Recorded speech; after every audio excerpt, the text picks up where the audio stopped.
2018 నుంచి సినిమాలకి దూరంగా ఉన్న బాలీవుడ్ బాద్షా కింగ్ ఖాన్ షారూక్ ఖాన్ 5 ఏళ్ల గ్యాప్ తర్వాత 2023లో పఠాన్ సినిమాతో థియేటర్స్లోకి వచ్చాడు. ఒక పెద్ద ఫెస్టివల్ తీసుకొని వచ్చినట్లు షారూక్ ఖాన్ పఠాన్ సినిమాని బాలీవుడ్ బాక్సాఫీస్ ముందుకి తెచ్చాడు. ఈ స్పై యాక్షన్ సినిమా షారూక్కి మాత్రమే కాదు, కంబ్యాక్ కాదు, మొత్తం బాలీవుడ్కే ప్రాణం పోసింది. 1000 కోట్లు కలెక్ట్ చేసిన Shahrukh Khan king size comeback ఇచ్చాడు. పఠాన్ గాలివాటం కాదు అని నిరూపిస్తూ షారూక్ జవాన్ సినిమాతో ఏకంగా 1200 కోట్ల వరకు కలెక్ట్ చేశాడు. ఈ సినిమాలు షారూక్ ఖాన్ని బాక్సాఫీస్ బాద్షాగా మరోసారి నిలబెట్టాయి. 2 యాక్షన్ సినిమాలతో 2000 కోట్లకి పైగా కలెక్ట్ చేసిన షారూక్ ఇప్పుడు మాస్టర్ ఆఫ్ స్టోరీ టెల్లింగ్ రాజు కుమార్ హైరానీతో కలిసి డంకీ సినిమాను చేశాడు.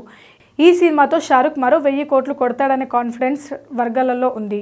ఒక క్లాసిక్ చూడబోతున్నాం అనే హైప్తో డంకీ సినిమా ప్రమోషన్స్ జరిగాయి. ఈ రోజు వరల్డ్ వైడ్ ఆడియన్స్ ముందుకి వచ్చిన డంకీ సినిమా క్లాసిక్గా నిలుస్తుందా?